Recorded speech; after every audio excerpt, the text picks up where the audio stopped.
Hello out there to all you banjo fans. If you know anything about me, I played this a lot back in the 70s and in the 80s too. On the other side was the folk banjo. That's what this is, and that's what we're going to talk about. The folk banjo was popularized by a group called the Weavers back in the late 1940s, from 1948 to 1952. The Weavers had so many hits you could hardly count them. They had the Midnight Special, they had Irene Goodnight, they had This Land Is Your Land, they wrote the Hammer Song. Lee Hayes and Pete Seeger, who were members of that group, wrote the Hammer Song. They had the Rock Island Line. This Land Is Your Land was written for them by Woody Guthrie. Guantanamera. The Lion Sleeps Tonight, Weem-Away, was a top 10 hit. The first time ever by the Weavers. So the Weavers had a 5-string banjo in the group. They were the first group ever to do it. They were the first folk group ever. And all those other ones that came along in the 50s and in the early 60s were all stepchildren of the Weavers. They wrote the book. They did it all, and they did it all better than any other group. However, in 1952, after 4 years of recording nothing but hit records, they were blacklisted and basically out of the business. This was an interesting time, 1950 and 52, 51, because Frank Sinatra was out of the picture for a while, and in came, to fill this void, some kind of interesting music, very different. Johnny Ray was one. He was a precursor to Elvis Presley. Terrific singer and a fine actor too. You can see him in No Business Like Show Business. He's very good. And the Weavers came in and filled this gap with folk music, but they were brought to us courtesy of Gordon Jenkins and his orchestra. So we still had orchestra music. And the first rock and roll was brought to us courtesy of the big time orchestra, King Curtis and his orchestra, all of them, whether it was, Rock Around the Clock. Bill Haley had an orchestra. Little Richard had an orchestra. So the last thing that the big band era did for us was give us folk music and rock and roll. Anyway, I digress. So this is the long neck 5-string banjo. Now the normal banjo ends right here. The headstock, that's what this is called, where the pegs are, the tuning pegs. That would be down here. But these 3 frets were added by Pete Seeger in the 1940s or maybe early 50s, no, the 40s. He took a regular banjo that he had, a Vega banjo, and he went down to the Greenwich Village, and there was a tremendous luthier there, and he made great guitars, but he also did work on the side, and he added these 3 frets, spliced them in somehow, can hardly even tell, and then put the headstock back, spliced that back on. Seamless job. So he invented this banjo for himself because he wanted to get a lower sound. By lowering this capo down here, he could get the banjo open to play a much lower sound and sing in some new keys without having to always go up. It's really quite a nice thing. You don't see these banjos played by anybody anymore. And most of the people that I knew, in fact, all of them that I knew who were masters at playing this instrument, made their living with it, have all passed away. And they showed me just everything they knew how to do, and I picked it up off records anyway.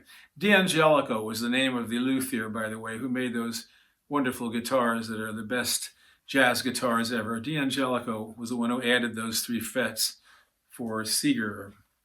He had a shop in Greenwich Village. Okay, now the banjo is not a guitar. It's an instrument which is basically a machine. And right here you have the head. It's made of plastic. It's frosted. In the old days, it used to be some kind of calf skin. And when the weather was moist, the skin would get moist and it would everything would sink down and go out of tune, and it was hard to play, and a whole bunch of things would happen. So when they introduced the plastic head, it made everything stay, no matter what the weather was, your sound stayed the same. This is quite a good thing for banjo players. If you want to change this head, you have to take this ring off. You have to undo and unscrew every one of these little bracket holders. There's 28 of them, all going all around. And then you put the new head in, you put the bracket down, and you tune these bracket holders. One over here, one over there, one over here, one over there, one over here, one over there. Kind of like you do the lug nuts on a tire, so that, the thing stays down across the board consistently with the same tension. If you do just one side, it all screws it all up. You can't get it back and figure it out. And the banjo, if you don't know how to do these things, can be a very frustrating piece of machinery. The other thing you have on this instrument is the tail piece right here, which is a piece of tail down here, and it has a little screw in the back. And if you screw that down, the tail piece goes lower, and if it goes lower and comes nearer to touching the head, it creates a sharper sound. And if you turn that screw and raise it, and it becomes higher, it produces a mellower sound. All the while, of course, every time you adjust this, you throw the strings out of whack, you got to retune it. Then the bridge here, there are different heights. Again, the higher the bridge, the louder; the lower the bridge, the softer, but it's easier to play because the string height is lowered. We call the string height the action of the strings. So the higher the action, the higher the bridge; the lower the action, the lower the bridge.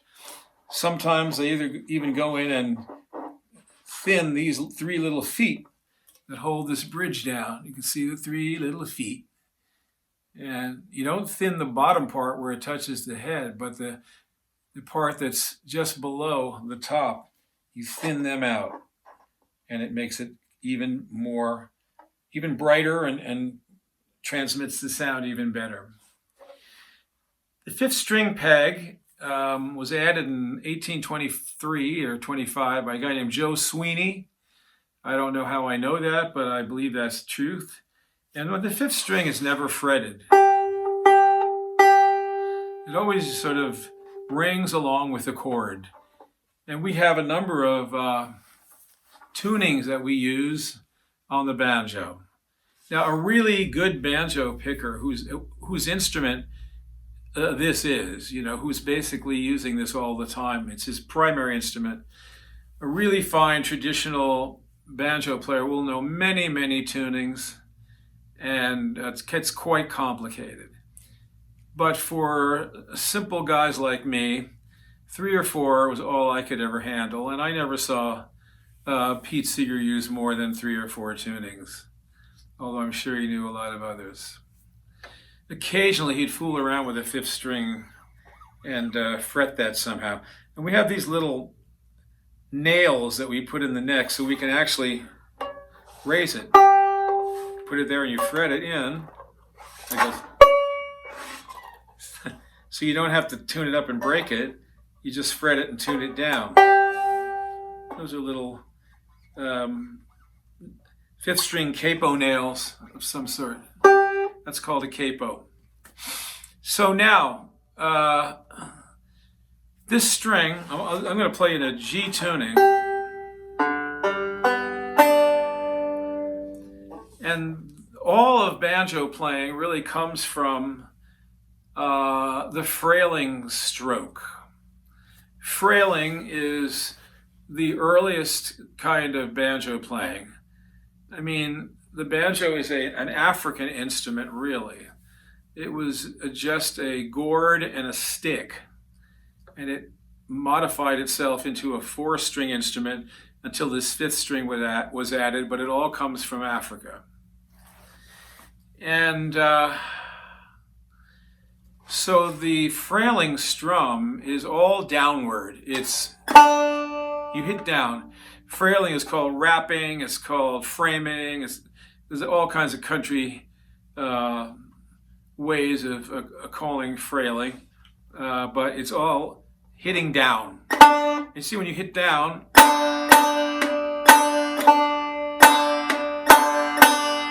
it makes that string very percussive. It's different from picking up.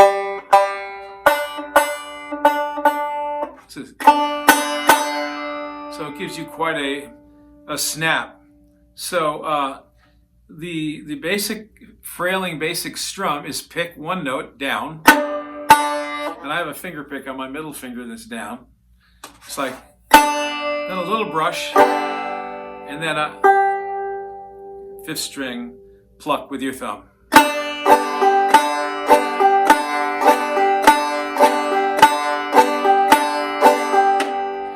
And if you get that going with a little, you can even play two. You can, instead of plucking down one string, you can pluck down two strings. So it gives you kind of a nice little strum. Now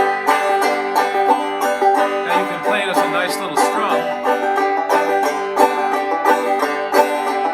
or you can use the downstroke.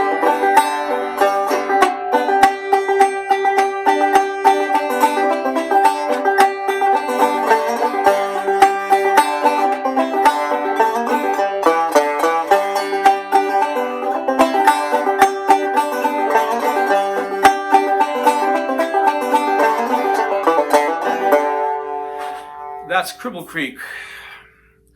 But I'm doing some forward double thumbing, which means that I'm going,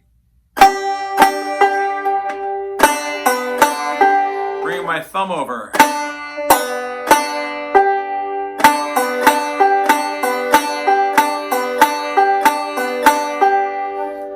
That's forward double thumbing. Backward double thumbing is when you pick the string, the high string first. That's hard to do frailing. So you got double thumbing, and you've got that little strum, and you've got your G tuning. So that's let the midnight special shine a light on me. Let the midnight special shine her ever-loving light on me. Well, if you ever go to Houston, you better walk right. You better not stagger. You better not fight, because the sheriff will arrest you. He's gonna take you down, and you can bet your bottom dollar that you're jailhouse bound. Let the midnight special. So you see there, that's just hitting down. Then you, what we call hammer on, you hammer on to that string right there. This is a G tuning. So you hammer on, so it's, you brush up. As I went walking, living a highway, I saw above me in the skyway, I saw below me that golden valley. This land was made for you and me. You see how easy that is? You got an open G chord. You just have to learn a simple C and a simple D7, and this wonderful strum with a little hammer on there on the bass string on the second fret. I mean, what could be easier? The Weavers would do Wimmelweg, and you'd hear the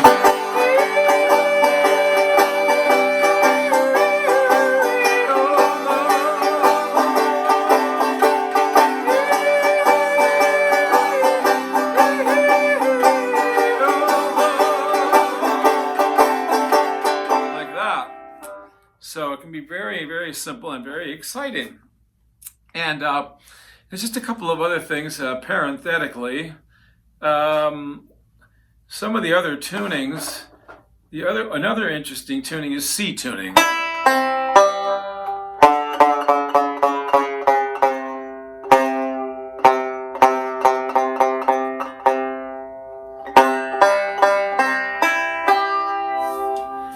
And traditional players will do a lot of double thumbing. So this is like the Arkansas Traveler, and there's a couple of different kinds of double thumbing in this song, and I'll just play a little bit of it. But you mix them up. So this is forward.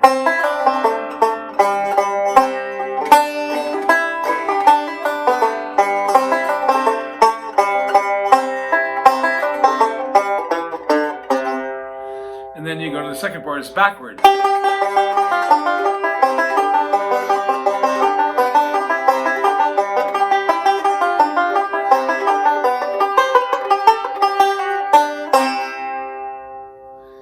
So up to speed is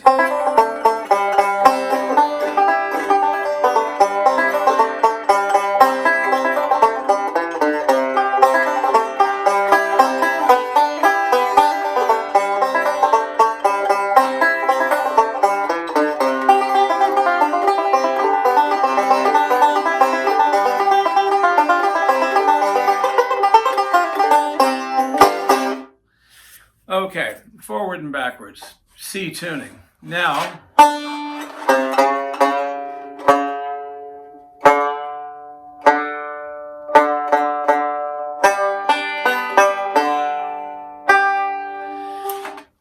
you can get a G minor tuning by lowering the second string to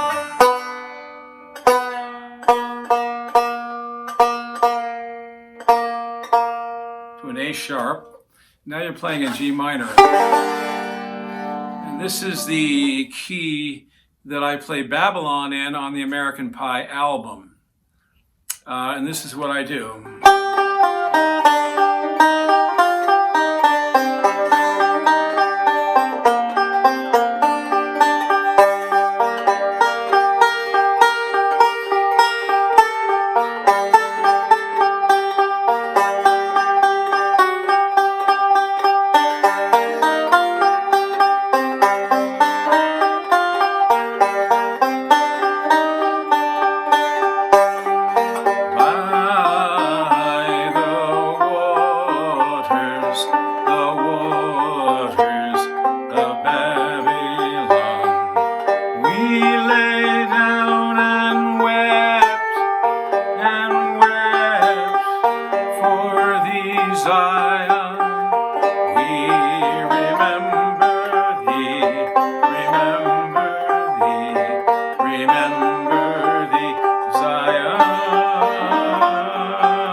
That's Babylon, and that was recorded by a bunch of different people later on. One more little thing on the banjo, this is fun to do, is the rasgado, which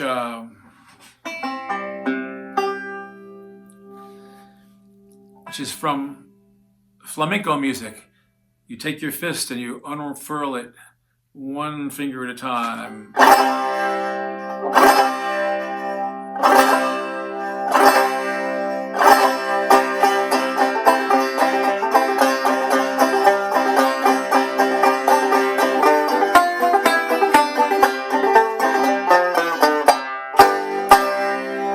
Well, that's about it. Hope you enjoyed it.